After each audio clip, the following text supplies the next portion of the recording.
Hello, Bakersfield College and Bakersfield community members. My name is Stephen Watkin, Executive Director of Outreach and Early College and lead member of the African American Initiatives on campus. I am proud to call Bakersfield College my home for the last 6 years, and I am honored to be speaking with you today. Bakersfield College has a long-standing and clearly enacted commitment to racial equity that can be seen in our daily work. For example, BC established a team of individuals committed to our African American student success by opening access to higher education called our African American Initiatives AAI team. I, along with several faculty and advisors at BC, support our students academically while also creating regular opportunities for community engagement.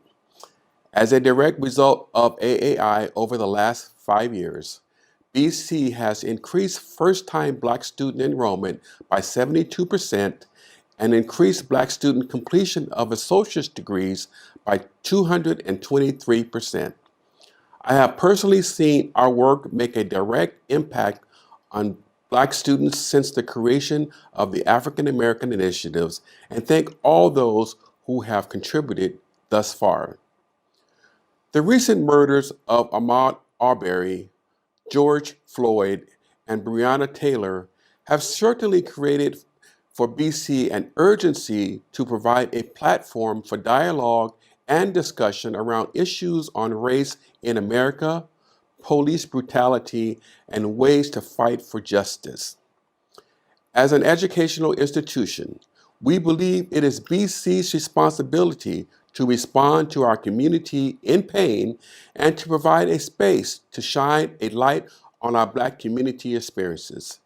At BC, we are committed to creating opportunities for collective listening, learning, and growing together. We are here to kick off a series of events leading up to Black Independence Day, Juneteenth. Throughout this week, we invite you to listen, engage, and find ways to show your support by joining these crucial conversations. After all, facilitating fully engaged discussions on difficult subjects is what higher education is here for. By shining a light on these issues, Bakersfield College hopes to acknowledge the suffering of Black Americans, honor victims of violence, and provide a safe space for healing in our community.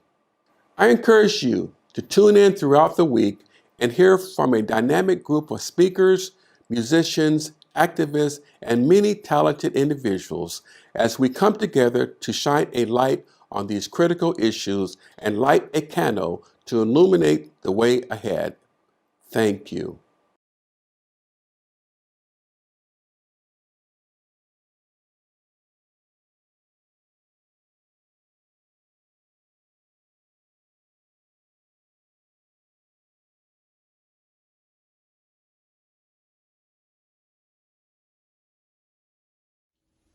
How did we get here? In a word, slavery. My name is Dr. Paula Parks. I coordinate the Emoja program at Bakersfield College. When people bring up slavery, a lot of times the response is, why are you bringing that up? That was so long ago. Just get over it. And the thing is that nobody wants to get over slavery more than Black folks. Trust me. But there are a couple reasons we need to talk about it. One, it wasn't that long ago. And two, it set us on the path to where we are now. In terms of my own family, the last person born into slavery was only 4 generations ago. Fanny Maupin was born into slavery, and her father was the owner of the plantation and her owner too, and her mother was a slave. So she was a product of rape. She married a Jim Parks, who was on the Parks plantation, and during her marriage to him, she was raped by a man in town, and she gave birth to William Parks, my great-grandfather. He was not a slave, but he worked for a white family for a while, and he tells stories of being beat so severely and not fed enough that he had to escape through a window. I hurt. There are two reasons, there are two things that he did really well. And one is that he started a small business out of his home where he sold groceries. The other thing was that he insisted that his 4 boys finish college, which before 1900 was a big deal. My grandfather was George Washington Parks, and he was a history instructor, football coach, and then became the principal of the school. He really struggled in providing adequate supplies for his students.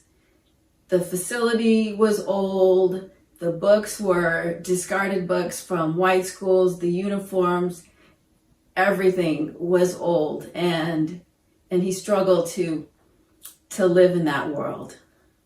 My father, George Brooks Parks, tells stories of while he attended North Carolina College for Negroes, of being hassled while he was downtown. He played for the basketball team, and he would hang around with those guys, and they would call them boy, they would call him the N-word, they would tell him they didn't belong downtown, they weren't welcome.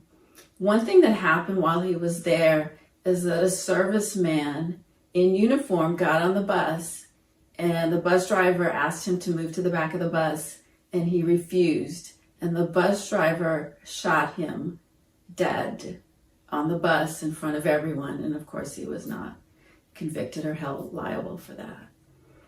When my dad moved to California, he faced housing and job discrimination. I've also experienced housing and job discrimination. And while slavery and its aftermath affected my family and all of Black America, it also affected white people. So if we go back to Fanny Maupin and her father who owned her, Howard Maupin, so his wife knew that he would leave the house and go to the slave quarters and rape slaves. She knew that. And she knew that the little brown children around the plantation were his. And she lived in a world that didn't make any sense. And her children knew what their father was doing. They knew that the little brown children were their siblings, but they were property, but they were people, but they were owned, but they could be sold, and they lived in a world that didn't make sense. And Howard Maupin also, and assuming he was Christian, how could it make sense to him that as a Christian he could beat other people, he could sell them, he could buy them, he could rape them, he could own his own children? He lived in a world that didn't make any sense. And that just continued. Whether it was slave patrols who could beat and kill legally, convict leasing, whether it was the Jim Crow laws, the separate. My father could only swim in the public pool the day before they drained it. My mom could only go to the colored beach, which had more rocks, versus the white beach which had nicer sand.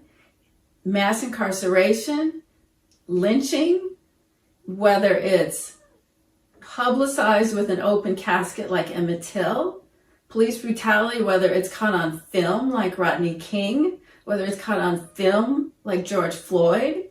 We live in a world that doesn't make any sense. It really doesn't. And slavery is what put us on that path. And that's why we still need to talk about it, even though it's uncomfortable.